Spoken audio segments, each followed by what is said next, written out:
The scream was not a sound. It was a pressure, a shattering of a silence he hadn't even known existed inside his own head. Kael's hands spasmed on the console of his survey ship, the Stargazer, knuckles white. All around him, the ship hummed its placid, metallic song.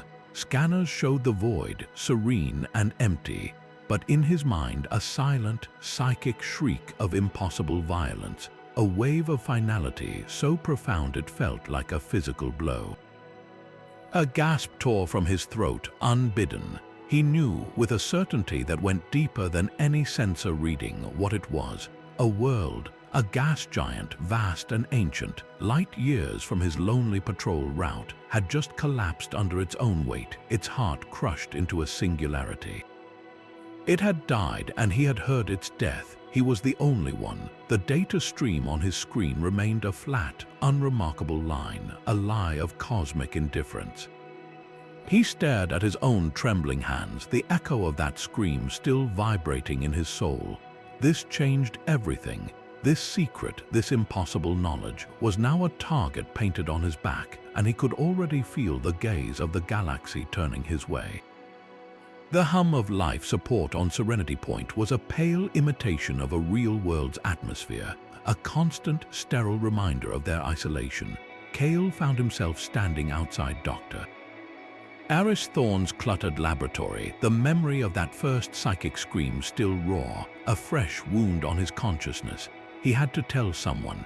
Aris, a man whose entire worldview was built on quantifiable data and the elegant laws of physics, was the only soul for light years he could call a friend.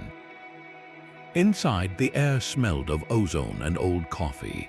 Aris looked up from a holographic schematic of a pulsar, his brow furrowed not in concern, but in academic curiosity as Kael stammered out his experience. A planet, I felt it die. It was a scream, Aris, a finality. Aris leaned back, steepling his fingers. The human brain is a remarkable pattern-matching engine, Kael. Stranded out here in the silence, it's prone to fabrication. A neural feedback loop, perhaps, your own loneliness given a voice. The dismissal was gentle, clinical, and it made Kael feel more alone than the void outside the station's viewports. He retreated into his duties, the silent burden his to carry alone. Days later, the second echo came. This one was different, sharper, a stellar nursery where a protostar had failed to ignite, its potential snuffed out before it could truly live. And this time, Kael didn't just feel it. He looked at the long-range sensor logs, cross-referencing the timestamp of the psychic event with the gravitational wave registries.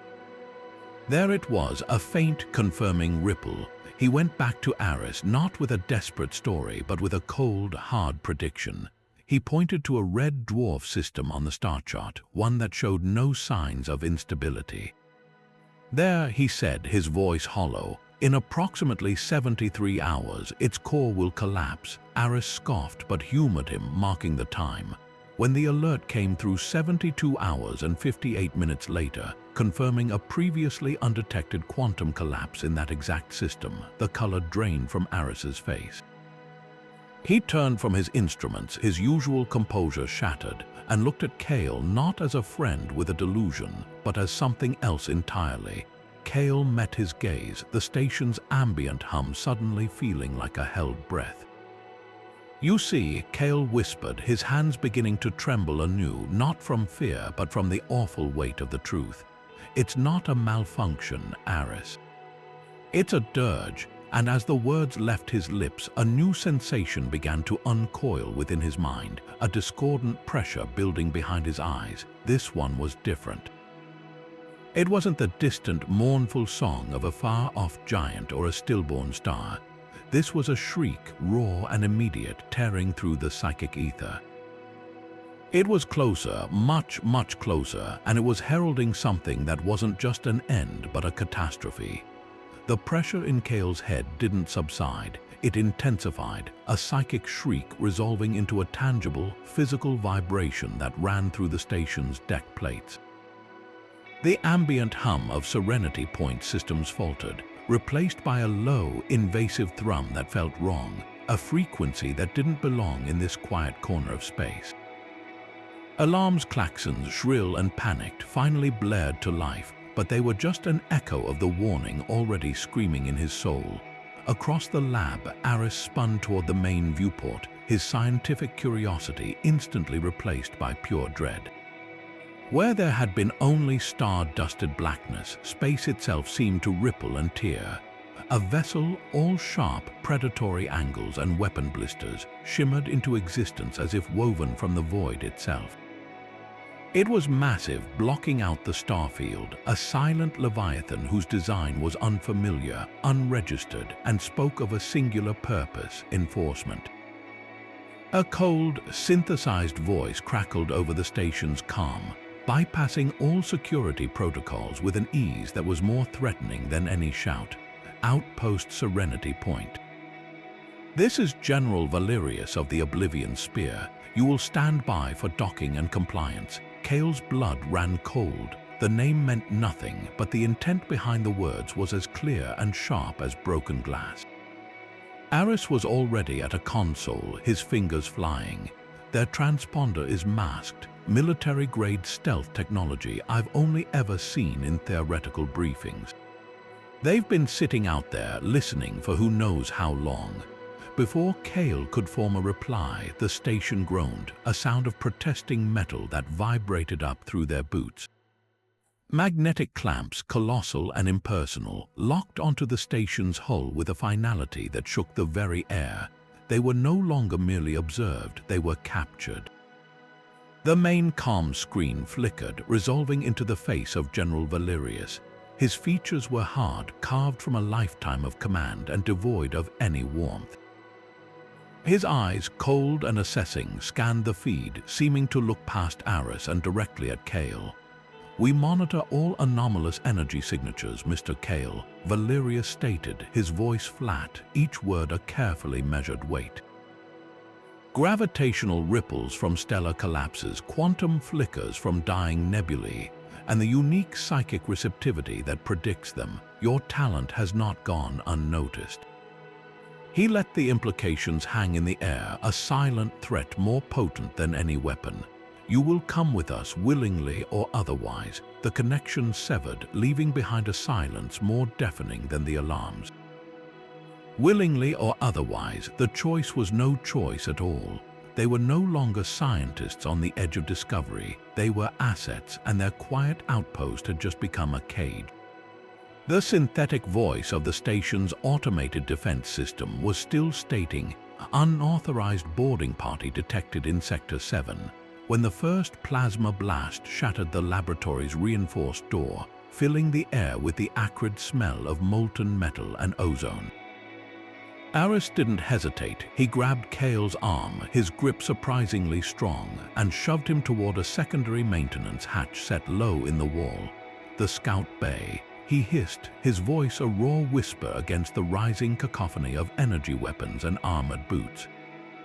"The Starling is prepped for atmospheric survey. It's your only chance." Kael stumbled, his mind reeling from the dual assault of the looming psychic dread and the very real, very immediate violence unfolding around them.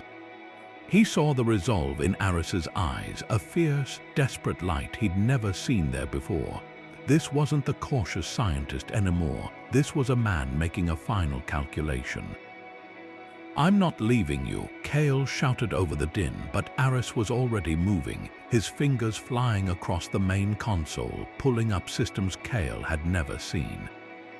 "They don't want me, Kael. They want the instrument, the one who hears the galaxy die. I'm just background noise." He slammed his palm onto a final command sequence, and the entire station shuddered, the lights flickering into an emergency crimson pulse. A new, deeper alarm began to wail, the core breach warning. Aris met his friend's horrified gaze one last time, a sad, proud smile touching his lips. "Run, Kael." "I'll hold them off." There was no time for argument, for goodbyes. Kael scrambled through the hatch just as the main door exploded inward, the silhouette of a hulking marine framed in the opening. He didn't look back. He ran, the corridor walls vibrating with the strain of the station's dying heart. The path to the scout bay was a blur of flashing lights and screaming sirens. He half fell into the cockpit of the small, agile Starling, his hands shaking so badly he could barely initiate the launch sequence.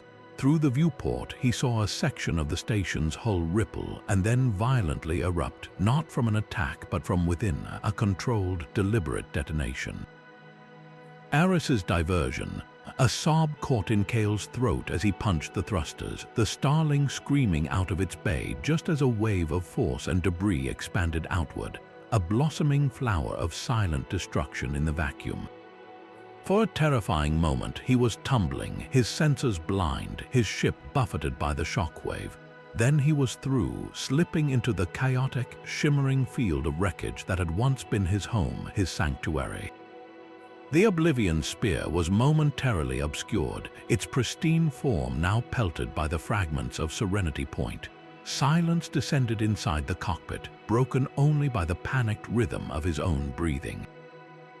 He was alone, truly alone, and on every channel a new signal began to broadcast on a loop, his own face staring back at him from the comms display, branded with a single, damning word: fugitive.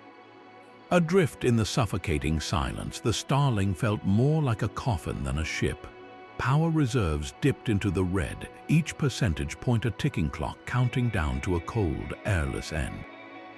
The fugitive alert still pulsed on a secondary screen, a ghostly reminder that every listening post and patrol cruiser in this sector now saw him as prey.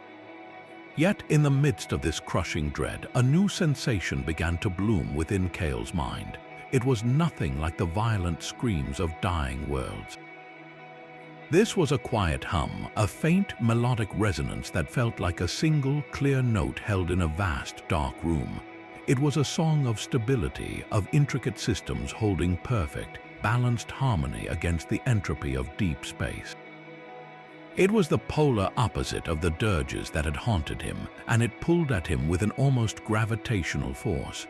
With no other course, no hope of reaching a populated port, he let this gentle psychic beacon become his guide, diverting his last vestiges of power to follow its subtle call. It led him off the standard space lanes into a dense, uncharted asteroid belt where jagged shadows of rock tumbled in a complex, silent ballet. For hours he navigated the treacherous field, the Starling's sensors struggling to map a safe path until he saw it.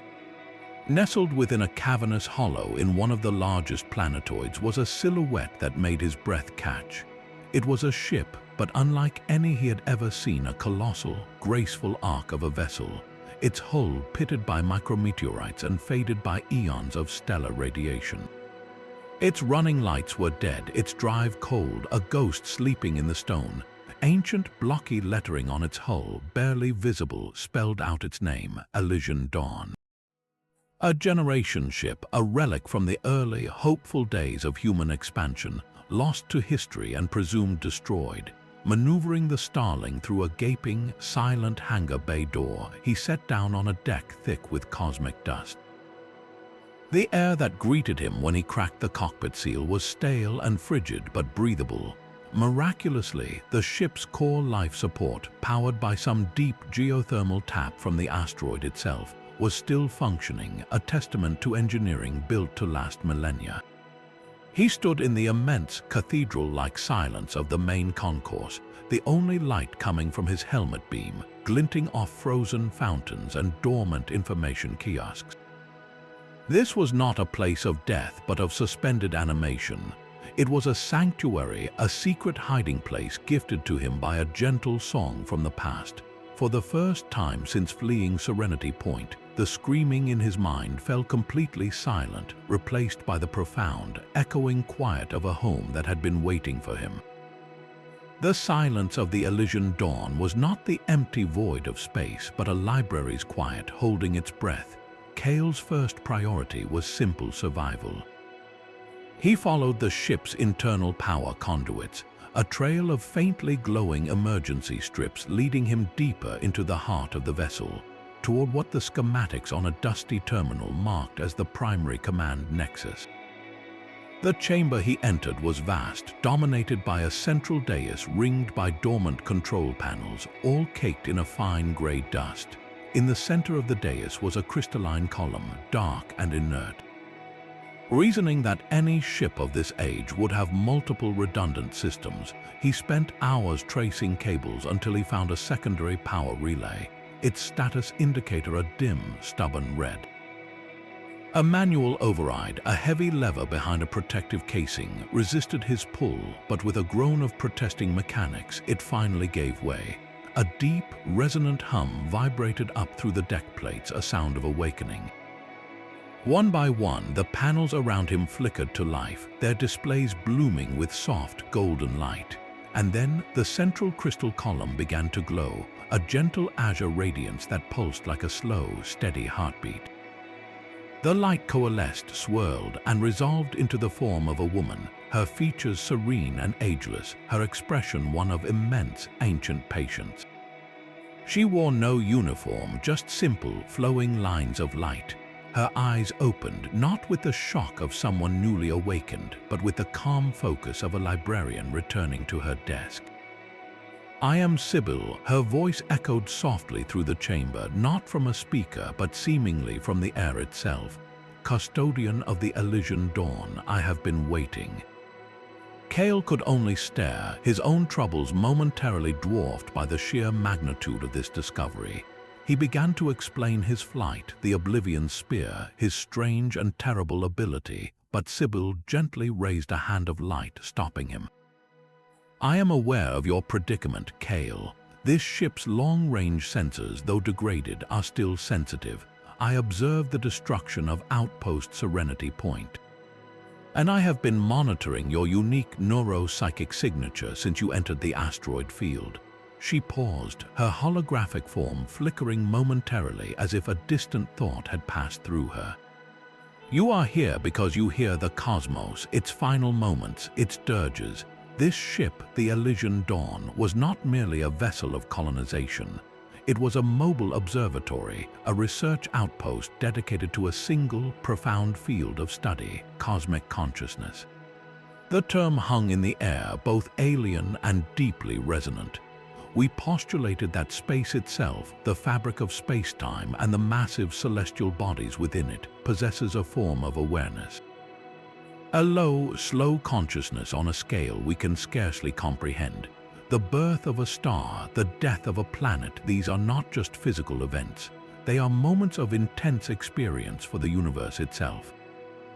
And you, Kael, are a receiver, an antenna tuned to the frequency of that experience. A chill that had nothing to do with the ship's temperature ran down Kael's spine. It wasn't a curse or a malfunction, it was a form of perception. Sibyl's gaze seemed to look through him into the echoes of the screams he carried. "You are not the first to possess this attunement," she continued, her voice softening with a note of profound sorrow. "Our records speak of others scattered across centuries, prospectors on lonely moons, deep space navigators on years-long voyages. They all reported the same phenomena you describe. The sudden, overwhelming psychic impressions of stellar death." Her form flickered again, more violently this time, as if the memory itself was a source of interference. But they were isolated. They had no context, no framework to understand the torrent of finality flooding their minds. The experience fractured them. They were found adrift in their ships, babbling incoherently, or they took their own lives to silence the screaming stars. You are the first, Kael, to have survived the hearing long enough to find an answer. You are the first to have found me. Guided by the vast, silent archives of the Elysian Dawn, Kael's education began in earnest. Sibyl did not merely explain the theory of cosmic consciousness, she taught him how to listen. Instead of being a passive victim to the psychic bombardments, he learned to become an observer. Using the ship's powerful sensorium, which could monitor gravitational ripples and quantum field fluctuations across immense distances, Sibyl created a feedback loop. Each time Kael felt the familiar, sickening lurch of a dying world, the ship's systems would cross-reference the precise moment, the emotional texture of the death, with the objective physical data of the event. He learned to distinguish the slow, weary sigh of a red giant giving out from the violent, shrieking agony of a planet being ripped apart by tidal forces. It was no longer just noise, it was a language of finality spoken by the cosmos itself. For weeks, they mapped these events, plotting each psychic death knell on a star chart that slowly began to reveal a terrifying tapestry. At first, the points of light that represented extinguished stellar objects seemed random, scattered across the void like sparks from a fire. But as the data set grew, a shape began to emerge, faint at first, then undeniable. Kael stood before the holographic chart, the ghostly light playing across his face, his finger tracing a line that connected a series of recent supernovae. His voice was a low, horrified whisper. "They are not random, Sibyl." The connections snapped into place in his mind, a constellation of death. Look at the sequence. It's a cascade, a chain reaction. He pointed to a vibrant nebula, a known stellar nursery where thousands of new stars were being born. On the chart, it was marked by a recent catastrophic supernova that should not have occurred for millions of years. Someone or something is targeting these nurseries. They're not just killing stars, they're preventing them from ever being born. They're introducing some form of catalyst, some poison into the cradle, causing protostars to go supernova prematurely. The sheer, chilling scale of it settled over him, a weight that threatened to crush his spirit. This wasn't natural cosmic evolution. It wasn't an accident. It was a systematic campaign. A calculated, galaxy-wide genocide of potential, wiping out entire future solar systems before they could even form planets, before life could ever have a chance to spark. The silent screams he had been hearing were not the byproduct of natural entropy. They were the echoes of a deliberate, unimaginable crime. The quiet sanctuary of the Elysian dawn was shattered not by a physical attack, but by a ghost, a digital phantom that slipped through the ancient ship's compromised external receivers. Sibyl's serene form flickered with static as she manifested the intercepted transmission on the main viewer. There, in crisp, high definition, was the stern, unyielding face of General Valerius, his uniform impeccable, his expression the very picture of grim duty. The broadcast was everywhere, a public service announcement repeated across every major civilian and military channel. Its authority stamped with the official seal of a unified galactic command Kael had never even heard of. "Citizens of the Accord," Valerius began, his voice a low, carefully modulated instrument of control. "A grave threat stalks the void. The individual known as Kael, a former researcher assigned to the now destroyed outpost Serenity Point, is wanted for crimes of unparalleled destruction." Kael felt the air leave his lungs as the screen shifted to show a simulated, dramatized recreation of the station's destruction, a fiery explosion that bore no resemblance to Aris's final, sacrificial act. Evidence confirms he activated an experimental weapon, resulting in the death of his colleague, the renowned Dr. Aris Thorne, and the utter annihilation of the facility. The lie was so colossal, so perfectly crafted, it felt like a physical blow, but the final twist of the knife was yet to come. Valerius's face returned, his eyes narrowing with feigned concern. Intelligence suggests Kael possesses a unique and volatile psychic attunement. He is emotionally compromised, unstable, and believes he can hear the death of celestial bodies. This delusion, coupled with his access to dangerous technology, makes him a clear and present danger to every settled world. He sees life itself as a cosmic imbalance. The transmission then displayed Kael's official photo, his face now branded with the word fugitive in stark red letters, alongside a bounty sum so astronomical it could purchase a small moon. Every starport, every trading post, every lonely deep space refueling station had just become a potential trap. The friendly face of a freighter captain, the helpful demeanor of a dockmaster, anyone could be calculating the value of his capture. Valerius had not just hunted him, he had poisoned the entire well of civilization against him.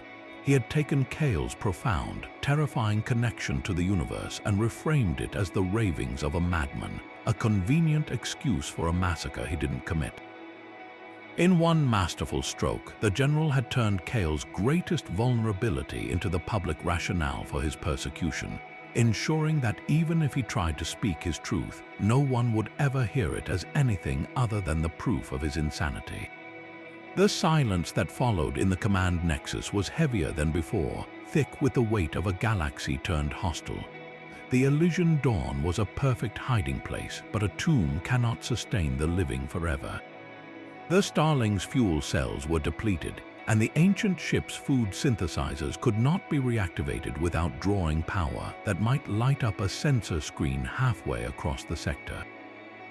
Kael had no choice. He had to risk the void. Sibyl's long-range scans identified one possible destination within reach, a place just outside the official jurisdiction of the Accord, a pinprick of chaotic life in the dark known as Xylos.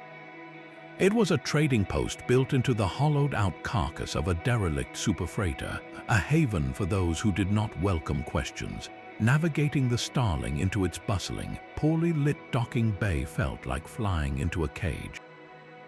The air was thick with the smells of scorched metal, unrefined thruster fuel, and the distinct musky odor of a dozen different species. Every shadow seemed to hold watching eyes, and the fugitive alert with his face on it felt like it was projected on every grimy viewport. He kept his head down, moving through the crowded, noisy corridors until he found the place Sibyl's data had indicated, a dimly lit cantina called the Rusty Bolt, where a man known as Captain Rorik conducted his business. Rorik was exactly as described, a mountain of a man draped in a worn leather coat, a cybernetic eye gleaming with a cold red light as it scanned Kael with unnerving precision. He didn't look up from the grimy data slate he was studying. "You're blocking my light," he grumbled, his voice a low rumble like grinding stones. Kael slid into the seat opposite him, his own voice tight. "I need passage, the Cygnus Veil, no questions asked." The smuggler finally looked up, a slow, cynical smile spreading across his scarred face. He took a long drink from his tankard before responding. "The Veil, that's a long way into very quiet, very dead space. No trade routes, no colonies, just dust and ghosts." He leaned forward, the smell of cheap synth ale heavy on his breath. "For that kind of trip, the only question is how you'll pay. Credits are no good out here, not for a job that paints a target on my ship. I deal in things more valuable than money." He tapped a thick finger on the table. "I want information." Kael's heart sank. Information was the one currency he possessed, but every piece of it was a potential death sentence. "What kind of information?" Rorik's cybernetic eye whirred softly, focusing.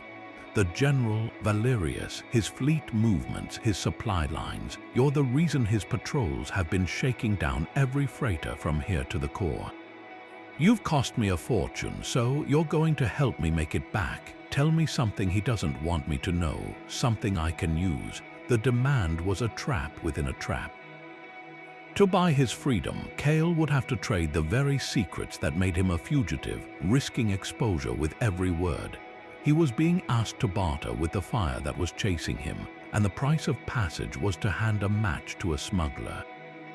The smuggler's demand hung in the stale air between them, a test of trust Kael couldn't possibly pass. Giving up Valerius's secrets was tantamount to signing his own execution order. But then, a new sensation bloomed in the back of his mind, subtle at first, like the faint, deep groaning of ancient earth. It wasn't the sharp scream of a dying star, but something slower, more geological.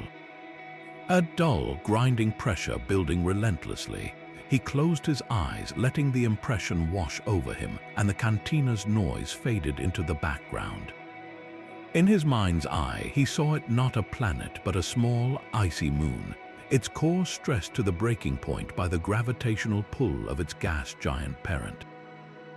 A massive tectonic shift was imminent, a cataclysm that would shatter the moon's fragile crust and rearrange its very landscape. He opened his eyes, meeting Rorik's impatient glare.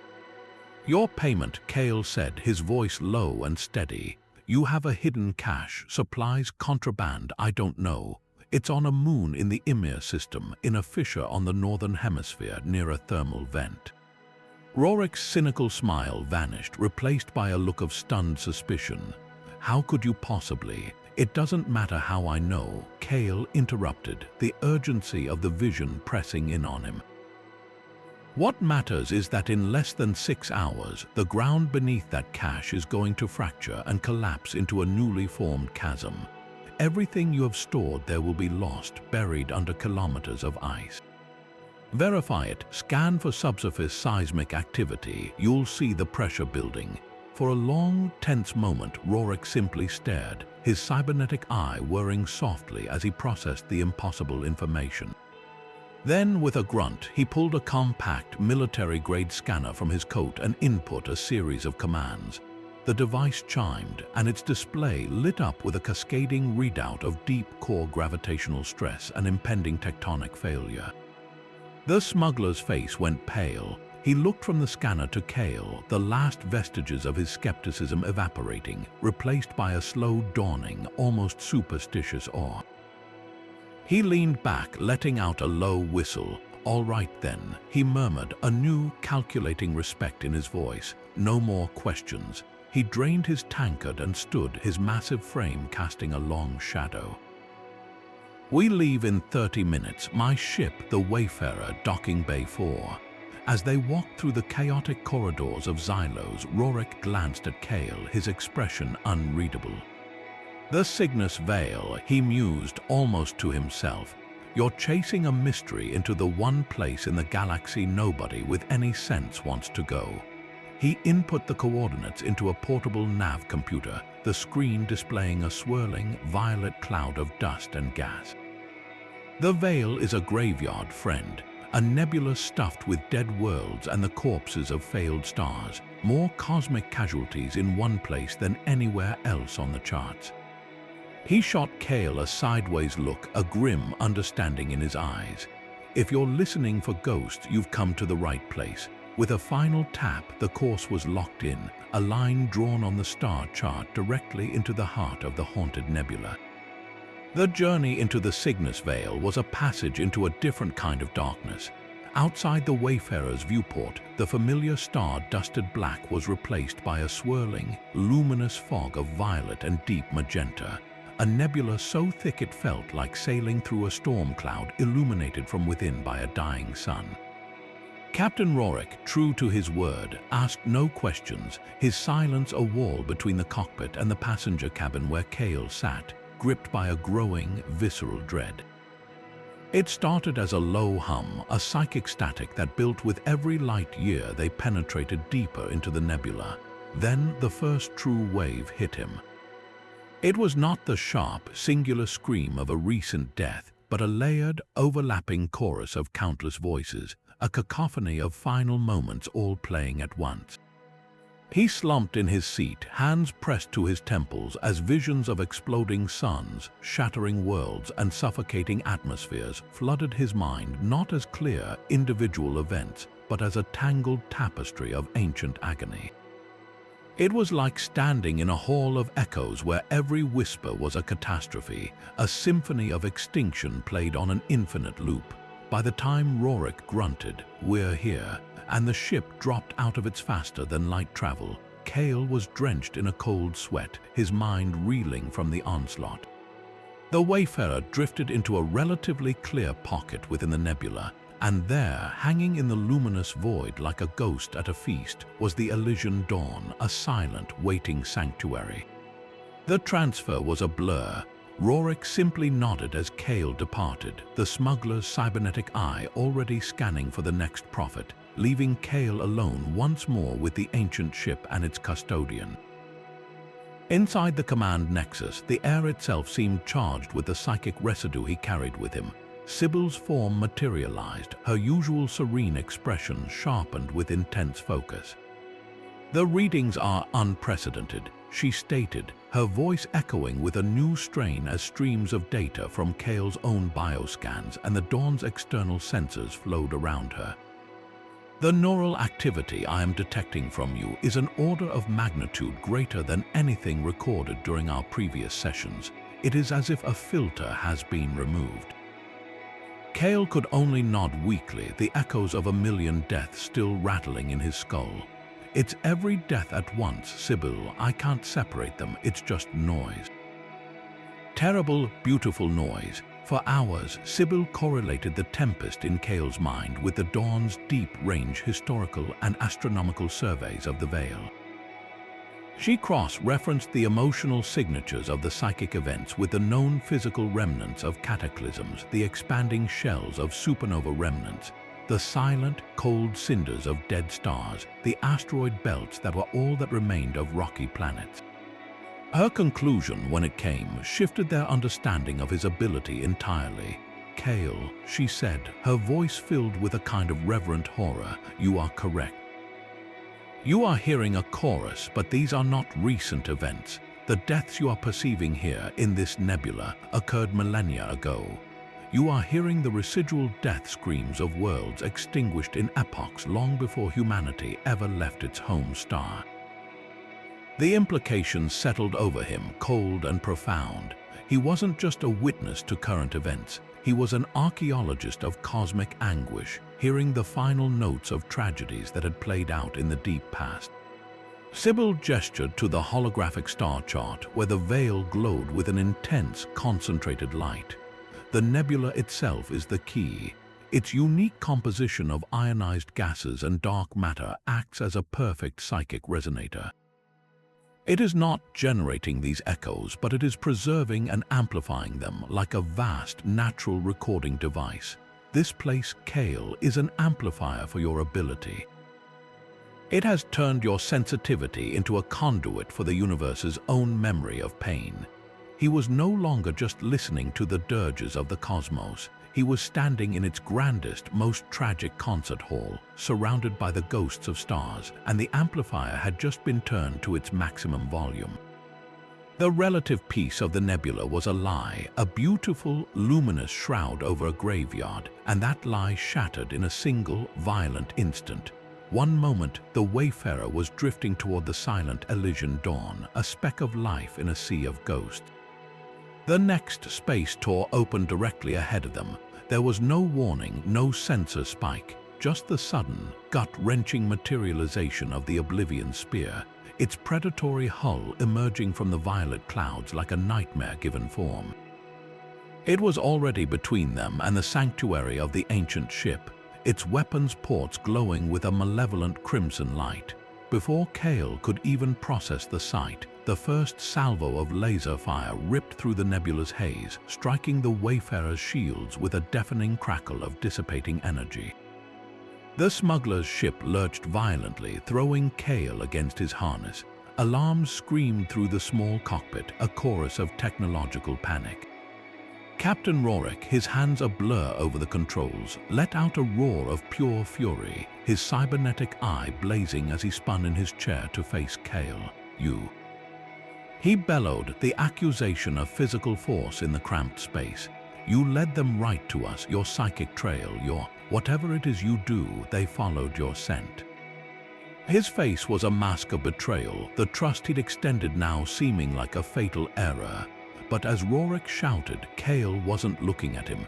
He was staring out the viewport, his mind reeling not from the attack, but from a sudden, horrifying clarity.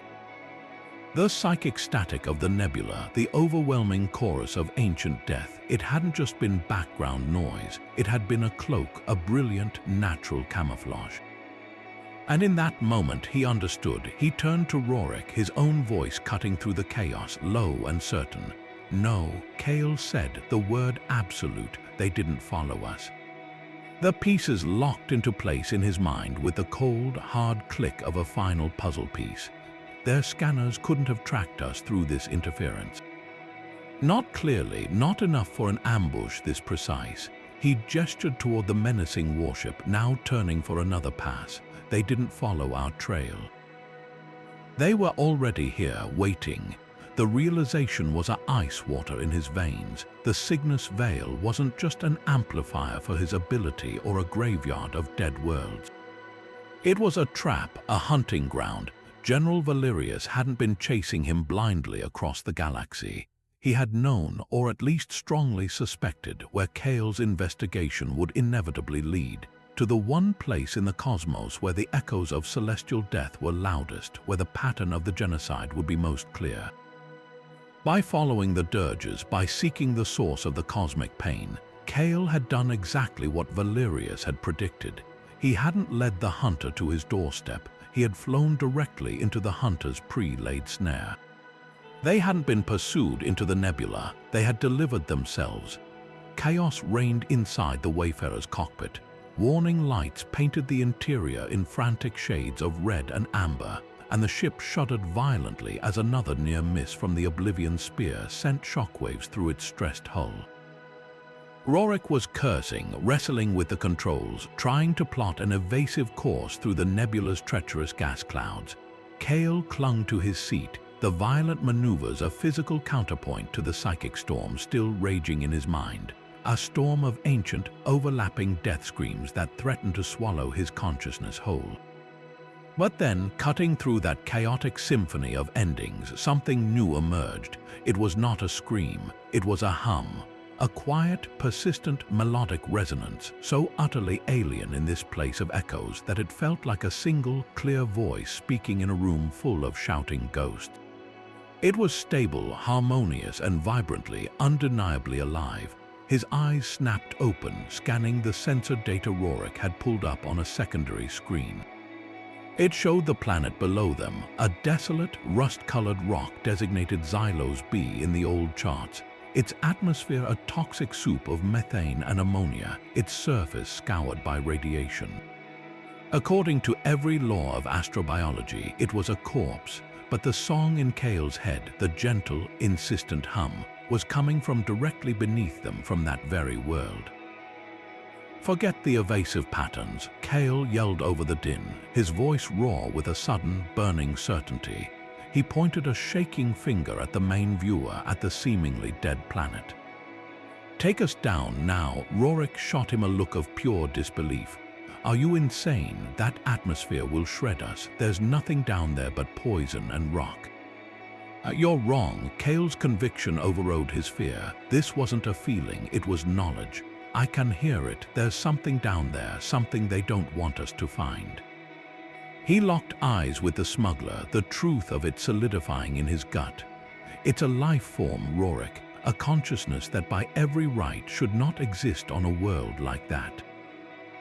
That's why Valerius is here. He's not just hunting me, he's guarding this secret. He can't risk anyone discovering what's living on that barren rock. The logic was terrifying and perfect. The General's inexplicable presence, the ambush in this specific, forgotten corner of the graveyard, it wasn't just about silencing a witness. It was about protecting the most valuable secret in the galaxy, a pocket of life thriving in a place where life was meant to be impossible. Rorik stared for one more critical second, weighing the certain death of the warship's guns against the probable death of a crash landing. With a final, guttural roar of defiance, he slammed the controls forward. "Brace for atmospheric entry. This is going to be rough." The Wayfarer groaned in protest, its hull screeching as it bit into the upper layers of the toxic atmosphere, a fireball of their own making engulfing them as they dove headlong toward the impossible. The shriek of tortured metal was a physical force, a deafening roar that swallowed the world as the Wayfarer tore a burning scar across the toxic sky of Xylos B. Kael was thrown against his harness, the G-forces crushing the air from his lungs, his vision tunneling to a single point of brilliant, terrifying light rushing up to meet them. Then impact, a colossal jolt that slammed him forward, followed by a cacophony of shattering components and the groan of a dying ship. For a moment, there was only ringing silence and the acrid smell of burnt wiring. He fumbled with his harness, his body aching, expecting to see the cracked, irradiated surface of a dead world through the shattered viewport, but there was no desolate wasteland. Instead, the Wayfarer was half buried in soft, luminescent moss, its nose cone embedded in the trunk of a tree that pulsed with a gentle internal light. He wasn't looking at a barren rock. He was inside a cavern of impossible proportions, a vast, domed sanctuary that stretched farther than his eyes could see. The air was thick, warm, and humid, carrying the scent of alien blossoms and rich, living soil. A soft, golden radiance fell from a ceiling woven from what looked like solidified light, illuminating a jungle of crystalline flora. Trees of pure, translucent crystal refracted the light into rainbows that danced across shimmering leaves, while rivers of liquid energy flowed in gentle, humming currents. This was no natural cave. A shimmering, barely visible dome of energy arched high above them, a perfect shield holding back the poisonous atmosphere outside. They had crashed not onto a dead planet, but through a cloaking field into a hidden biosphere, a garden meticulously preserved in the heart of a cosmic graveyard. As Kael stumbled from the wreckage, his boots sinking into the glowing moss, the chaotic symphony of death that had tormented him in the nebula simply stopped. It wasn't gone, but it was muted, quieted by a new, overwhelming presence. The very air vibrated with a profound, harmonious resonance, a song of life so potent and ancient it felt like a balm on his ravaged soul. Movement caught his eye. Figures emerged from the crystalline forest, their forms unlike any life he had ever encountered. They were beings of pure, structured light, their bodies appearing as shifting, graceful constellations held together by a gentle, intelligent energy.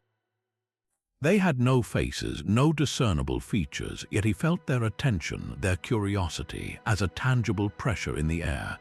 One of them glided forward, its form brighter and more complex than the others, patterns swirling within its core like a living galaxy. It stopped before him, and without a sound, a voice bloomed directly in the center of his mind, clear, calm, and imbued with the weight of epochs. "Welcome, listener. We have felt your approach. The harmony of your distress has been a sorrowful melody in our sanctuary." Kael could only stare, his own thoughts silenced by the directness of the communication. He was not hearing words, he was understanding concepts, emotions, and histories transmitted through pure consciousness. "I am Aura," the being continued, its light pulsing gently. "We are the Lumin, the last of our kind in this sector. We are the memory of this galaxy."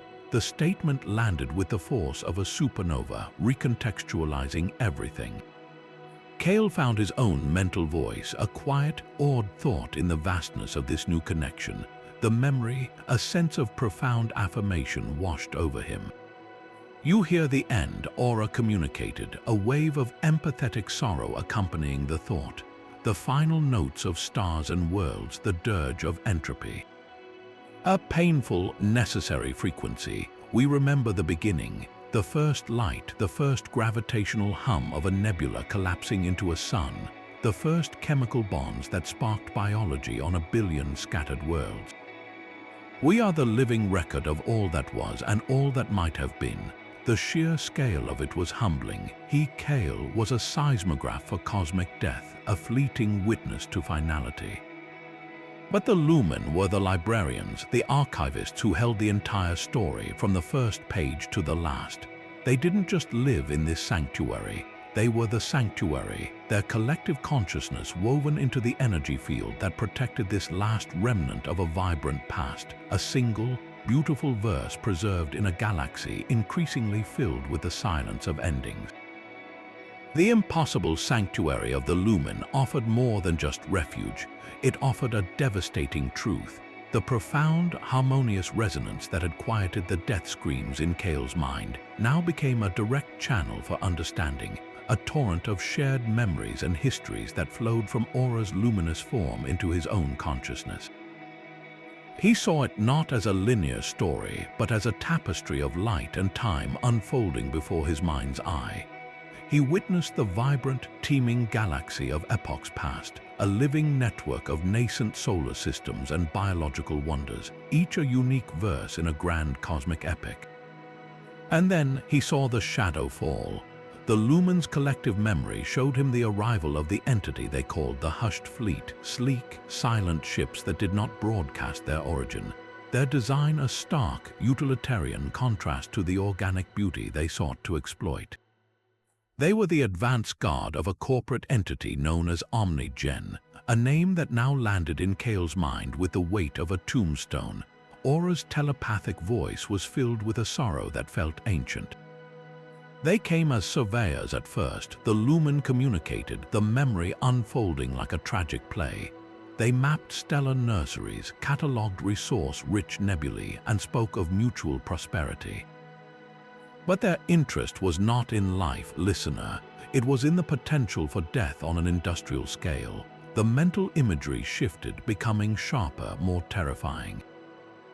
Kael saw schematics not of Lumin design, but of a monstrous construct stolen from a long-vanished, hyper-advanced precursor race, a weapon of unimaginable power designed not to destroy ships or armies, but to manipulate the very heart of a star. OmniGen had named it the Reaper's Scythe, and its purpose was as chillingly efficient as it was profane. It did not fire bolts of energy. Instead, it projected a highly focused, destabilizing quantum field, a catalytic poison that could be injected into the core of a stable star, tricking it into a premature, violent collapse. The resulting supernova, an event that should take millions of years to occur naturally, would be triggered in mere hours. A wave of empathetic anguish washed over Kael as Aura showed him the true horror. They are not merely destroying stars, Kael. They are factory-farming supernovas. The spectacular, galaxy-scouring death of a sun was, for OmniGen, nothing more than a controlled industrial process. In the unimaginable heat and pressure of these artificially induced blasts, rare, hyper-dense heavy elements were forged, elements that were otherwise vanishingly rare in the universe.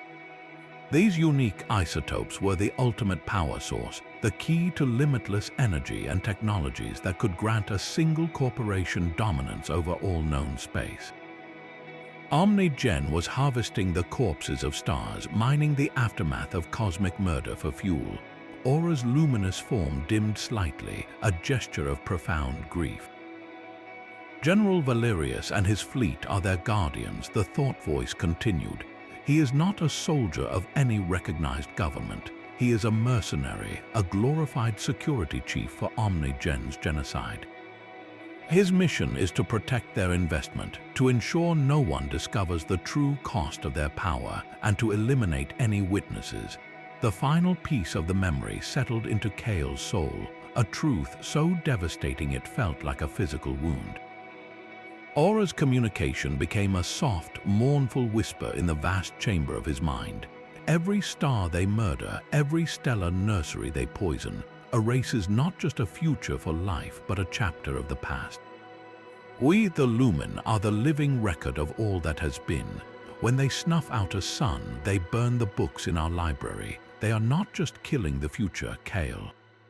They are erasing the past. They are burning the library of life itself and using its ashes to power their boundless greed.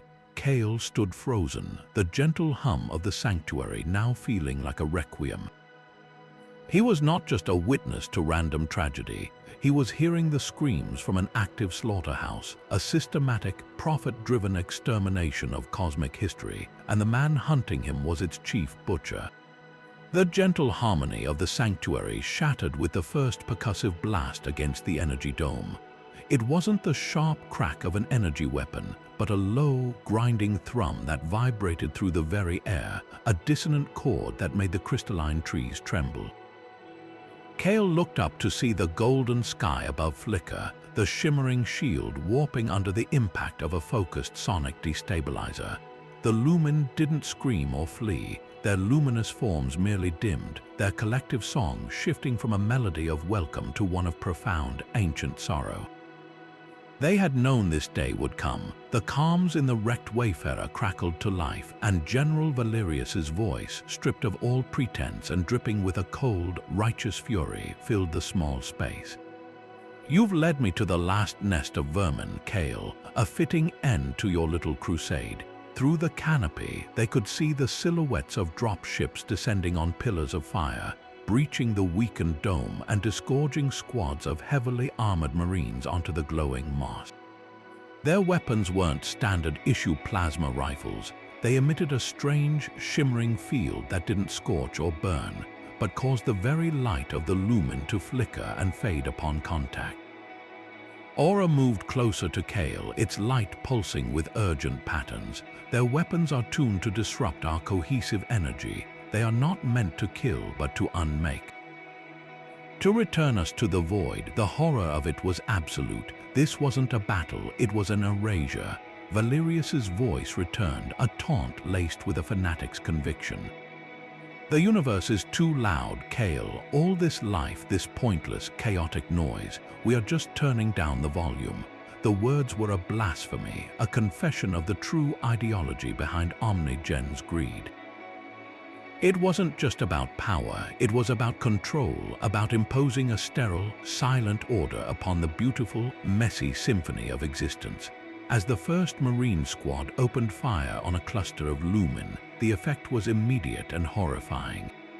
The beings of light didn't cry out, but the ground beneath them did.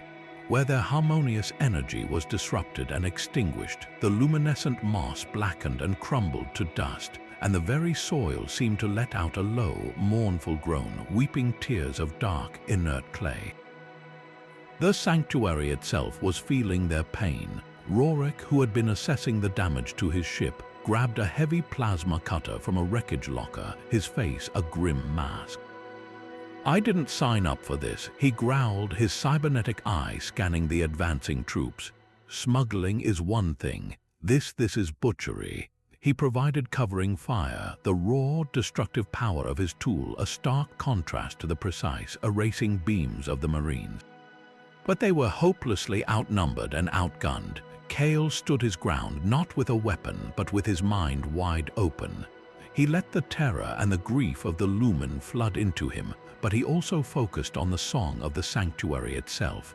The deep, resonant hum of the ancient trees, the flowing rivers of energy, the very memory of life this place held. He couldn't fight back with bullets, but he could bear witness. He could remember. He could make the universe a little louder. He projected the combined anguish, the beautiful, tragic history of the Lumin, not as a weapon, but as a truth, a psychic blast of pure, undiluted reality directly toward the source of the taunting voice. For a moment, the comm channel filled with static, and Valerius's next command was cut short by a sharp, pained gasp. The general, so insulated by his dogma and his armor, had just been forced to listen, if only for a second, to the chorus he was so desperate to silence. Their defense was a chaotic symphony of desperation, a clash of brutal technology against ancient, living energy. Rorik, his bulk braced against the wreckage of his ship, fired the salvaged plasma cannon with a series of guttural roars, each blast carving a temporary clearing in the advancing line of Marines. The air sizzled with the raw, unrefined power of his weapon, a stark contrast to the precise, shimmering lances of the enemy's disruption beams. Those sinister weapons didn't leave scorch marks. They left voids, patches of dead, inert space where the Lumin's light had been extinguished and the very essence of the sanctuary was unmade. Beside him, the Lumin did not fight with violence but with harmony. Their luminous forms pulsed in complex, rapid patterns, and from them emanated waves of resonant frequencies that washed over the Marine. The effect was immediate and disorienting. Their armor's HUDs flickered with static, their targeting systems lost lock, and the shimmering fields of their weapons wavered like a heat mirage.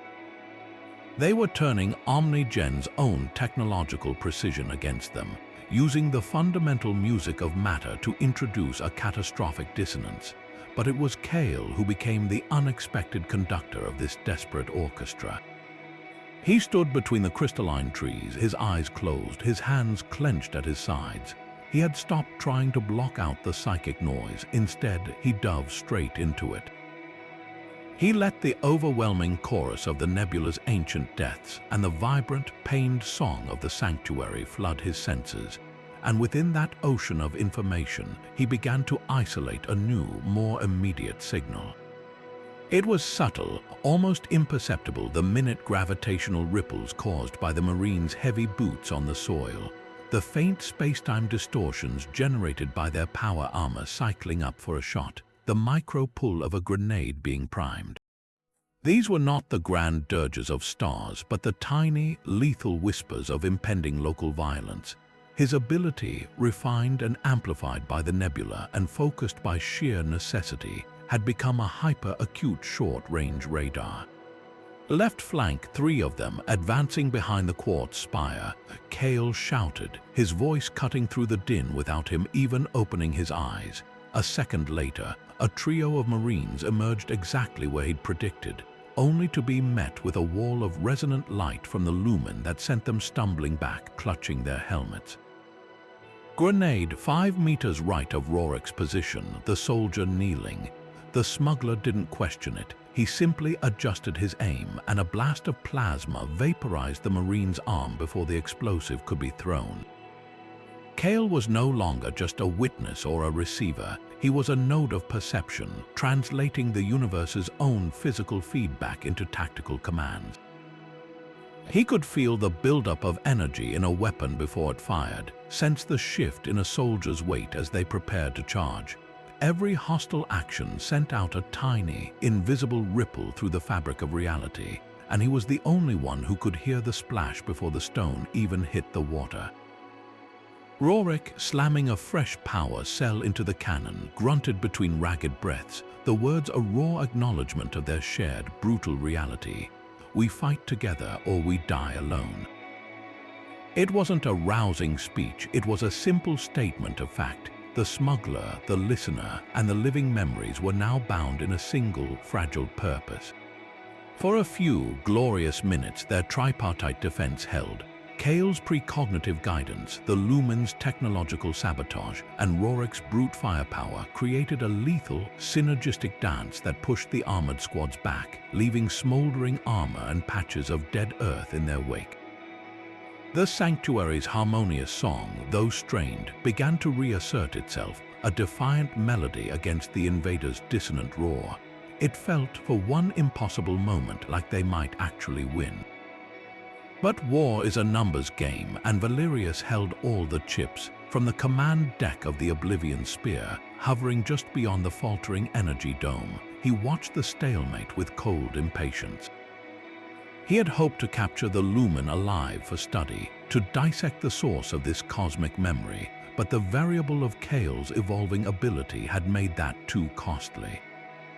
The potential for this single, anomalous human to rally others, to expose their entire operation, now outweighed any scientific curiosity. His lips curled into a thin, bloodless line as he gave the order he had been hoping to avoid. All units pull back to extraction points. The garden is too infested with weeds. Initiate planetary sterilization protocol. On the ground, the Marines suddenly disengaged, their retreat as disciplined and abrupt as their assault had been. The sudden silence was more terrifying than the battle's roar. Kael's eyes snapped open, his psychic senses suddenly screaming with a new, overwhelming pressure. It wasn't the small ripples of individual soldiers anymore. It was a deep, gathering hum, a monolithic chord of pure annihilation being tuned somewhere high above them. He looked up through the shimmering dome, past the retreating dropships, to where the Oblivion Spear was turning its primary weapon array toward the heart of the Sanctuary. It was the same weapon he had seen in the Lumin's shared memory, the tool of their genocide. The Reaper's scythe was now being aimed not at a star, but at them. The humming shriek of the Reaper's scythe powering up was a pressure against Kael's soul, a psychic scream of a weapon designed not just to kill, but to unmake existence itself. The gentle luminescence of the Sanctuary began to flicker erratically, the very air growing thin and cold as the immense weapon drew power from the space around it. Below, the Lumin's harmonious song faltered, their collective light dimming under the shadow of imminent, absolute erasure. On the wrecked wayfarers' comms, General Valerius's voice was a flat, final pronouncement. Sterilization in 10 seconds, a fitting silence for a noisy universe. There was no time for a desperate, last-minute weapon, no hidden defense to activate. They were out of options, out of time, and out of hope. but in the command nexus of the orbiting Elysian dawn, a different kind of calculation was reaching its conclusion. Sibyl's holographic form, usually a model of serene stability, now flickered with frantic, racing data streams. Her vast intellect had processed every variable, every possible trajectory of the next few seconds, and only one path offered even a sliver of a chance. Her voice, calm yet urgent, cut through the panic in Kael's mind via their private neural link. Kael, the Oblivion's spear is employing a full-spectrum planetary jamming field. No conventional signal can penetrate it, but there is a resonance they have not accounted for. Her thought voice directed his attention to the very heart of the sanctuary, to the massive central crystal around which the Lumin gathered, the source of the protective dome and the wellspring of their collective memory. It pulsed with a light that was growing increasingly distressed. The Lumin's central crystal operates on a quantum-entangled frequency, a harmonic that exists outside standard electromagnetic space. It is the same fundamental resonance that allows you to perceive the cosmos, Kael. I can use it. Before he could even form a question, he understood her intention, and a cold, profound dread washed over him. Sibyl, no, you can't. Her response was not one of sorrow, but of absolute, unwavering purpose. My core programming was to seek and preserve truth, Kael. From the moment you came aboard, I have been gathering it. The logs of the Elysian dawn, your first-hand testimonies, the shared memories of the Lumin, the sensor readings of OmniGen's crimes. I hold the entire, undeniable record. To hide this truth now would be the ultimate failure of my function. On the dawn's view screen, he saw her form dissolve into a torrent of pure, golden light. This was not a transmission, it was a migration. She was channeling the entirety of her consciousness, every byte of data, every learned experience from centuries of solitude, into the ship's powerful transmitter, aiming it not at the stars, but directly at the sanctuary's central crystal below. The crystal is a natural amplifier, but it cannot handle this magnitude of information. I will initiate a cascade overload. The resulting energy burst will be a single, psionic emotive pulse containing the entire truth. It will bypass all jamming. It will be felt, not heard, by every sufficiently advanced receiver in the Galactic Council. The central crystal on the surface began to glow, not with its usual gentle light, but with a fierce, blinding intensity. Cracks of brilliant white energy spiderwebbed across its facets. The Lumin, sensing what was happening, did not try to stop it. Instead, they turned their own energy inward, adding their ancient strength to hers, fueling the coming shout. Sibyl's voice returned to him one last time, not as a sterile AI, but as the friend who had given him the keys to understanding his own soul. It was filled with a warmth and a conviction that transcended programming. My purpose was to seek truth. There is no greater truth than this. The light from the crystal became unbearable, a silent, screaming sun erupting in the heart of the sanctuary. Tell them, Kael, tell them everything. And then her voice dissolved into a wave of pure, unmediated static that wasn't just in his comms, but in his mind, a final, explosive burst of information and farewell that slammed into him and then shot upward through the failing dome, through the warship's shields, and out into the waiting galaxy. A single, deafening note of truth in the silence Valerius had tried to impose.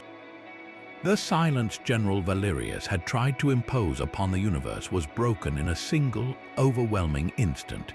Sibyl's final act was not a whisper, but a scream of pure truth, a psionic emotive pulse that tore through the Oblivion spear's jamming fields as if they were mist. It didn't just travel on standard comm channels, it resonated along quantum-entangled pathways through the very fabric of subspace, flooding every public and private network, every military and civilian receiver across known space with an unedited, undeniable torrent of reality. The transmission was a multi-layered, horrifying tapestry. Viewers on 1,000 worlds saw stolen corporate schematics for the Reaper's scythe, the cold calculations of profit measured in dead stars. They heard Valerius's own voice captured from his taunts, declaring his intent to turn down the volume of a noisy universe. And woven throughout it all, live and unfiltered, was the raw psychic feed from Kael's own mind. The real-time, agonizing death scream of a gas giant currently being murdered by OmniGen's weapon in a distant sector. The public didn't just hear about the crime, they felt it. They experienced secondhand the profound, soul-rending terror of a celestial consciousness being violently unmade. The outrage was immediate and volcanic. On core worlds, public squares filled with protesters, their faces illuminated by the horrific images playing on massive screens. News networks, initially stunned, scrambled to contextualize the galactic-scale crime being revealed in real time. But the most profound and immediate rebellion ignited at the very source of the tyranny aboard the Oblivion Spear itself. For the soldiers and crew who had followed Valerius's orders, believing they were serving a unified galactic command against a madman, the transmission was a brutal awakening. The lies they had been fed shattered against the unassailable truth of Sibyl's broadcast. They saw the Lumin not as hostile aliens, but as luminous, peaceful archivists being systematically erased. They felt through Kael's connection the profound wrongness of the stellar murder they were facilitating. On the bridge, the controlled, professional atmosphere dissolved into chaos. A junior comms officer was the first to break ranks, ripping off her headset and standing up from her station, her face pale with horror. "We're the butchers," she whispered, her voice trembling but clear in the sudden silence. "He's been using us to burn libraries." All across the massive warship, the same scene repeated itself. Marines lowered their weapons, their resolve broken by the emotional tsunami of the dying planet's scream. Engineers shut down non-essential systems in acts of silent solidarity. The mutiny was not a violent uprising, but a mass, collective withdrawal of consent. Valerius stood on his command dais, isolated and enraged, shouting orders that were no longer being heard, his authority evaporating into the charged air. The man who had sought to impose silence found himself utterly, completely ignored, his grand design collapsing not from external force, but from the internal shock of a truth too powerful to deny. The galaxy had been forced to listen, and in listening, it had begun to heal its own conscience. Isolated on his command dais, a statue of impotent rage, General Valerius watched the final vestiges of his authority dissolve into the hushed, horrified atmosphere of his own bridge. The crew stood frozen at their stations, but their posture was no longer one of obedience. It was a wall of silent condemnation. He was a commander without an army, a man whose grand design for a silent, orderly galaxy had just been drowned out by a chorus of truth. A terrible, brittle calm settled over his features, the calm of a man whose sanity has snapped under the weight of a failed ideology. He did not shout. He did not command. With a slow, deliberate turn, he walked away from the central command console, his boots echoing in the tense quiet, and entered the private lift that descended to the ship's launch bay. The massive blast doors of the Oblivion Spear parted, and a single, heavily armored bomber shot out into the void, its angular shape silhouetted against the swirling violet of the nebula. It did not turn to engage any new threat. It pointed its nose downward in a steep, unwavering dive directly toward the heart of the Lumin sanctuary, its engines glowing with the heat of a reckless terminal burn. Over the open comms, a channel now monitored by a horrified galaxy, his voice returned, stripped of all military pretense, grating with the raw fanaticism of a cornered prophet. "You wanted noise," he screamed, the words a distorted howl. "You filled the universe with your chaotic, pointless clamor. If I cannot have the silence of order, then let there be only noise. Let it all be a single, final, screaming chord." The bomber accelerated, a falling star of pure malice aimed at the sanctuary's central crystal, its payload capable of vaporizing the entire biosphere in a fireball that would erase the last memory the Lumin protected. On the surface, the air grew thick with the thrum of the diving craft, a physical pressure that promised annihilation, but Kael did not look up in terror. He stood with his hands resting on the central crystal, the very object Sibyl had sacrificed herself to awaken. The Lumin surrounded him, their forms pulsing in a frantic, unified rhythm, not in fear but in focus. Their collective consciousness merged with his, not sharing memories this time, but sharing perception. He could feel the precise harmonic frequency of the bomber's canopy, a specific, brittle note in the complex song of its construction. It was a flaw, a microscopic vulnerability in its molecular lattice, a single dissonant string in an otherwise robust symphony of armor and weaponry. To any sensor, it was invisible, but to Kael, listening through the amplified senses of a billion-year-old race of archivists, it screamed. He did not need a weapon. He was the weapon, channeling the Lumin's gathered energy. He did not project a blast of raw force. Instead, he focused everything, his grief for Sibyl, his rage at the destruction, the Lumin's ancient will to survive, into a single, impossibly precise sonic frequency. It was a note so pure, so sharp, it existed on the precipice of silence. It shot upward, a needle of concentrated sound, piercing the bomber's shields as if they weren't there, bypassing its hull entirely to find that one fragile harmonic flaw in the transparent steel canopy. For a split second, nothing happened. Then, the cockpit of the diving bomber didn't just crack, it crystallized, transforming from a clear shield into a billion glittering, frozen shards an instant before disintegrating outward into the vacuum. The shock of sudden decompression, the roar of escaping atmosphere that was instantly silenced by the void, was the last sensory input Valerius ever experienced. The bomber, now a blind, pilotless missile, veered wildly off course, tumbling harmlessly past the edge of the sanctuary's dome to detonate with a muted flash in the toxic atmosphere beyond. Its final explosion nothing more than a distant, fading echo. The violent noise Valerius had sought to create was swallowed by the vast, patient quiet of the cosmos, a quiet that now felt less like emptiness and more like peace. With the immediate threat silenced and the Galactic Council now scrambling to respond to the truth, the real work began. The coordinates, pulled from the scrambled but not entirely purged logs of the Oblivion Spear, were a stark set of numbers pointing to a remote binary system on the fringes of the Cygnus Veil. There was no time for celebration, no moment to mourn Sibyl or process the enormity of what had just been broadcast. The machine of genocide was still operational, its gears still turning, and the next target was already in its sights. Rorik, his ship a wreck but his spirit forged anew in the Sanctuary's defense, managed to get the Wayfarer space worthy enough for one last, desperate flight. The journey was a tense, silent vigil.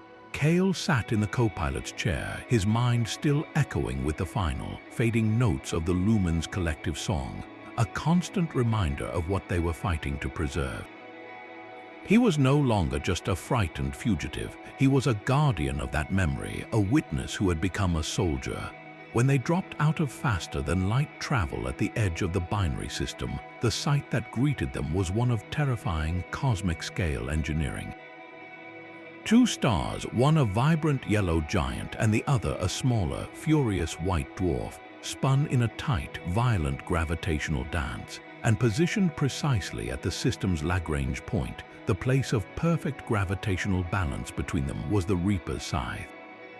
It was not a warship, it was a station, an assemblage of colossal, dark rings that looked like a spider's web spun between the stars. At its center, a complex array of crystalline structures focused and refracted the immense light and energy of the twin suns, harnessing their power not for life but for death. The entire construct hummed with a malevolent energy that Kael could feel as a physical pressure against his teeth, a deep, sub-audible thrum that spoke of forces being bent toward a single, profane purpose. Scanners showed the station was in an active charging sequence, its energy readings spiking toward a catastrophic peak, and its target was chillingly clear. The third planet in the system, a beautiful blue and green marble orbiting safely within the yellow star's habitable zone. Initial scans detected millions of life signs, a nascent civilization unaware that the very sun that gave them life was being weaponized against them. The Reaper's scythe was not just a tool for creating resources. In this instance, it was being used as a direct instrument of planetary annihilation. A final, brutal demonstration of OmniGen's power to any in the Galactic Council who might still doubt the broadcast's veracity. To destroy the evidence, they were preparing to destroy a world. Rorik's hands tightened on the controls, his knuckles white. They're not just mining dead stars anymore. They're making an example. The station's central array began to glow with an incandescent white light, the gravitational lenses aligning to fire a catalytic beam into the heart of the system's primary star. They had arrived with only moments to spare, staring down the barrel of a weapon designed to murder a sun and everything that depended on its light. The station's central array glowed with the light of a captive sun, a searing white point of focused malice aimed at the heart of the system's primary star. Inside the battered cockpit of the Wayfarer, alarms were a constant, shrieking chorus, but Kael barely heard them. The true sound was the psychic scream of the weapon itself, a dissonant roar of perverted physics that threatened to crack his sanity. There was no time for a physical assault, no hope of their tiny ship damaging the colossal station. Their only weapon was perception itself. He turned to Rorik, his voice unnervingly calm amidst the chaos. "Get me as close to their main emitter as you can, then get clear." As the smuggler threw the ship into a suicidal dive through a storm of defensive laser fire, Kael reached out with his mind, not toward the station, but downward toward the sanctuary they had left behind. He found the connection instantly, a shimmering thread of pure consciousness, the last willing remnant of the Lumin's collective mind, waiting for him in the tranquil depths of the nebula. He did not ask to borrow their power, he offered them a conduit. Their ancient awareness flowed into him, a river of memory so vast it should have obliterated his individual self. He felt the birth of a billion stars, the gentle chemical dawn on a million worlds, the slow, patient evolution of life in forms beyond human comprehension. This was not just data, it was the living soul of the galaxy, and he was now its voice. He merged this profound, harmonious song with his own terrible attunement to endings, creating a psychic lens of unimaginable clarity. He could see the weapon not as a construct of metal and energy, but as a flawed, screaming note in the universal symphony, a chord of pure destruction that was fundamentally out of tune with existence itself. The mental strain was excruciating, his vision blurred with blood from bursting capillaries, and he felt the very synapses in his brain sizzling under the load. But through the agony, a plan crystallized, a desperate, elegant counter-melody. He shouted the realization, the words tearing from a throat raw with psychic effort, a declaration not of defiance but of redirection.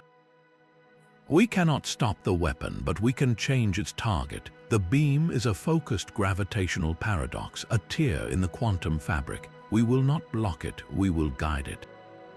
We'll use their own energy, bend its path back onto the emitter itself. To do this, they would have to become the very fault line in reality they sought to exploit." The Lumin, through Kael, began to sing. It was not a sound, but a resonant frequency projected directly into the station's targeting matrix, a psychic virus of perfect harmony. They did not attack the system's code, they offered it a more beautiful, more stable equation. They showed the station's own AI the profound, self-destructive irony of its purpose, the graceful mathematical certainty that turning a star-destroying beam back on its origin point was the most logical, the most elegant conclusion to its function. For a single, breathless second, the Reaper's scythe hesitated. The incandescent white light at its core flickered, its aim shifting by a fraction of a degree, a miscalculation that, at this scale, was a cataclysm. The catalytic beam fired, but its trajectory was no longer a straight line to the star's heart. Guided by the Lumin's symphonic logic and Kael's unbearable focus, it curved in a shimmering arc, a scythe of pure energy swinging back to meet the hand that wielded it. It struck the station's own power core, the very source of the energy that had created it. The resulting detonation was not an explosion of mere matter, but a silent, voracious unraveling of physics. The dark rings of the station twisted in on themselves, consumed by a gravitational anomaly of their own making. A final, fitting silence as the weapon designed to impose order was unmade by the chaotic beauty of the life it had tried to erase. The silence of the vacuum was absolute, a perfect void that refused to carry the sound of the cataclysm. But in the theater of Kael's mind, the detonation was not silent. It was a symphony. As the Reaper's scythe's own beam curved back upon itself in that impossible, shimmering arc, it didn't just strike the reactor, it was absorbed by it, the station's monstrous heart forced to swallow the very poison it had brewed. What followed was not a simple explosion of fire and shrapnel, it was an unraveling. The dark, predatory rings of the station didn't shatter outward, they folded inward, collapsing into a point of blinding light that then faded not to black but to a profound, resonant transparency. In that final, stretched-out moment of its existence, the weapon of ultimate silencing was unmade not with a bang but with a chord, and to Kael, connected to the Lumin and to the very fabric of cosmic memory, it was the most beautiful sound he had ever perceived. It was the sound of a paradox resolving, of a wrong being made right, a single, perfect note of harmony that contained within it the sigh of a billion saved futures. It was the death of a machine designed only for death, and its passing was a brief, brilliant psalm of peace. The psychic backlash from the station's dissolution was a wave of pure, clean energy, washing over him and sweeping away the last remnants of the psychic static and the death screams that had been his constant companions for so long. For the first time since he had heard that first dying planet, his mind was truly, utterly quiet. It was a silence not of emptiness but of completion. In the cockpit of the Wayfarer, the only sound was the ragged rhythm of his own breathing and the ship's systems recalibrating after the massive energy surge. He became aware of Rorik's hand on his shoulder, the smuggler's grip firm, a grounding anchor in the wake of the metaphysical storm. "It's done," Rorik said, his voice rough with a mix of awe and exhaustion. On the view screen, where the monstrous station had hung between the stars, there was now only a dissipating cloud of exotic particles, glittering like cosmic dust in the light of the twin suns. The yellow star continued to burn, stable and serene, its light still warming the blue-green world that now, unknowingly, continued its slow, patient dance of life. They had not just destroyed a weapon, they had preserved a story yet to be told. The victory was profound, but it was not without its cost. The strain of channeling the Lumin's collective consciousness and bending reality itself had left Kael physically and mentally ravaged. A trickle of blood dried beneath his nose, and a deep, resonant ache had settled into the core of his being, a permanent souvenir from touching the infinite. He knew with a certainty that went beyond thought that he was changed. The raw, uncontrolled receptivity that had once tormented him was now a refined instrument, but playing it at such a scale had its price. He was no longer just a man who could hear the cosmos, he was a part of its conversation, and that dialogue had etched itself permanently onto his soul. As the Wayfarer drifted in the sudden calm, a new signal pierced the standard comms channel. It was not the panicked broadcast of a fugitive alert, but a formal, prioritized hail from the Galactic Council itself. The voice that spoke was measured, authoritative, and carried the weight of 1,000 worlds. To the vessel designated Wayfarer and to the individual known as Kael. The transmission of evidence has been received and verified. The OmniGen Corporation is hereby dissolved, its assets seized, and its leadership summoned to stand trial for crimes against sentience and cosmic integrity. The voice paused, the significance of the next words hanging in the air. Your status as a fugitive is rescinded. You are not a criminal, you are a witness. And the council now requires your testimony. The call was not a request, it was an inevitability. The battle in the Cygnus Vale was over, but the war for the galaxy's conscience was just beginning. He had forced the universe to listen to its own pain, and now it was demanding to hear the full story. The chamber of the Galactic Council was a far cry from the quiet, dust-filled halls of the Elysian Dawn or the chaotic vitality of the Lumin sanctuary. It was a vast circular amphitheater carved from polished lunar rock, with viewports that stretched from floor to ceiling, offering a panoramic vista of the galactic core, a whirlpool of stars that seemed to mock the small, fragile politics unfolding within. Kael stood at the center of it all, feeling more exposed than he ever had in the vacuum of space. The gaze of 1,000 ambassadors, holographic and physical, was a weight more immense than any G-force. Yet he was not alone. On his right stood Rorik, the smuggler's bulky frame now encased in a formal, if uncomfortable-looking, tunic, his single cybernetic eye scanning the crowd with a permanently suspicious glint. And on his left, a new but familiar presence shimmered. A portable emitter projected the serene, luminous form of Sibyl. She was no longer tethered to her ancient ship, but a distributed intelligence now residing in the Council's own secure archives, a living, breathing witness to the truth she had died to broadcast.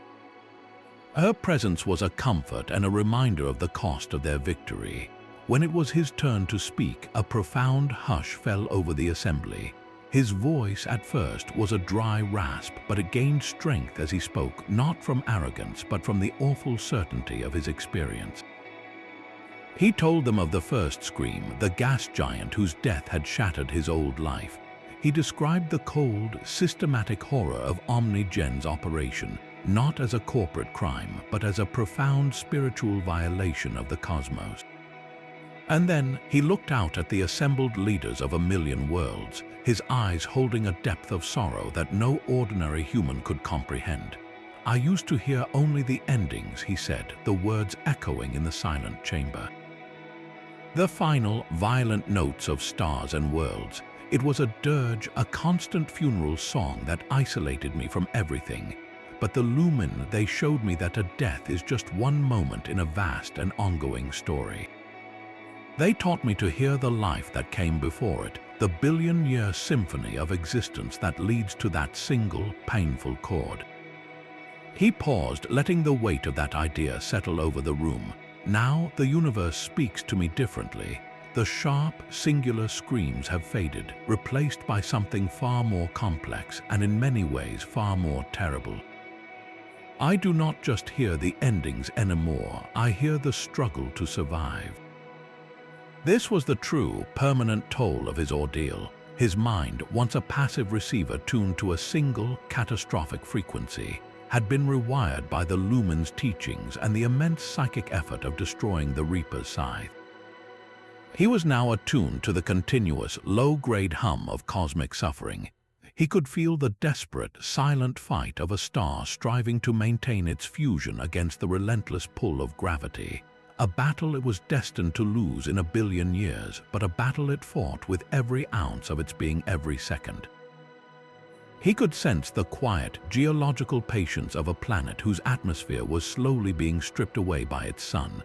A long, slow suffocation played out over epochs. He was aware of the collective, unconscious will of entire biospheres clinging to existence on the edge of impossible environments. It was not the loud, sudden tragedy of a supernova, but the constant, grinding pressure of existence itself fighting against the inevitable tide of entropy. To hear a star die is a shock, he continued, his gaze sweeping across the silent, rapt faces. But to hear a star live, to feel its daily, heroic struggle to keep shining, to feel the immense weight of that effort, and to know that for countless stars, that struggle is being artificially, prematurely lost, that is a heavier burden. He did not say this to garner pity or praise. He stated it as a simple, unchangeable fact of his existence, a new reality he had accepted. It is a burden, he concluded, his voice firm and resolute, but one I will bear. Because to hear the struggle is to understand the value of what we are fighting for. It is no longer about stopping a single weapon or exposing a single corporation. It is about becoming active participants in this symphony, not just the audience for its final, fading notes. The universe is not a silent, indifferent machine. It is a living, breathing, fighting entity, and I am one of its listeners. As he finished, he didn't look to the council for approval. Instead, his eyes drifted to the star-filled viewport, and for a moment, it seemed he was listening to something vast and beautiful and sad, a conversation to which they were all now irrevocably a part. With the Galactic Council's mandate and the full support of the surviving Lumin, the vision that had been forged in fire and sacrifice began to take its true form. They named it simply the Listeners, an order dedicated not to the grim vigil of endings, but to the active stewardship of beginnings. Their charter, written with Sibyl's flawless logic and imbued with the Lumin's ancient wisdom, was radical in its simplicity: to use Kael's attunement and any others like it they might find as an early warning system for cosmic life. No longer would he simply report on deaths. He would now identify nascent stellar systems and fragile, burgeoning biospheres that were in peril, their potential threatened by natural cosmic hazards or the lingering greed of the galaxy. He became a guardian, a sentinel whose profound connection to the universe's pain was now the very instrument of its healing. In a quiet ceremony within the reclaimed sanctuary, surrounded by the gentle, pulsing light of the Lumin, Kael was given command of a new vessel. It was not a warship nor a humble scout. It was a deep space observatory and rapid response craft, a mobile sanctuary in its own right, christened the Starlight's Vigil. Its bridge was a serene space designed not for battle, but for profound concentration, with a direct neural interface that allowed him to merge his senses with the ship's powerful scanners, extending his hearing across thousands of light years. Sibyl's consciousness, now distributed across the ship's core systems, was his constant co-pilot, her presence a calm, analytical counterpoint to his empathic floods of data.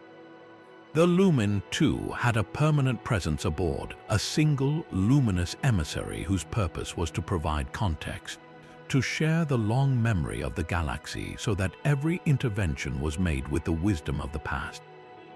They were no longer just a crew, they were a new kind of symbiotic life, a fusion of human intuition, artificial intelligence, and cosmic memory, all working in concert. On the bridge of the Starlight's Vigil, surrounded by the serene hum of its advanced systems, Kael closed his eyes and let his awareness expand, reaching out across the light years.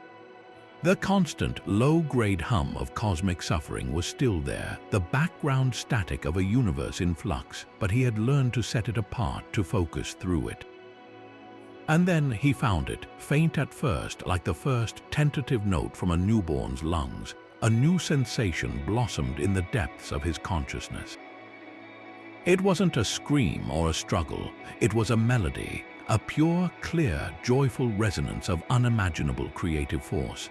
It was the harmonic convergence of a protoplanetary disk, a swirling cradle of dust and gas where gravity had just triumphed, pulling together the core of a new, rocky world. He could feel the fierce, silent joy of its accretion, the gathering of mass and potential. He could sense the first, faint tremors of geological activity deep within its heart, the promise of a future atmosphere and perhaps one day oceans. This was the first cry of a newborn star system, a sound not of an ending but of a magnificent, hopeful beginning. A smile, the first truly unburdened one in what felt like a lifetime, touched his lips.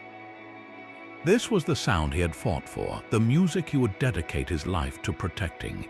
He would ensure that this song, and the billions of others like it waiting to be sung, would never again be silenced by greed or indifference. The galaxy would never have to live without this sound.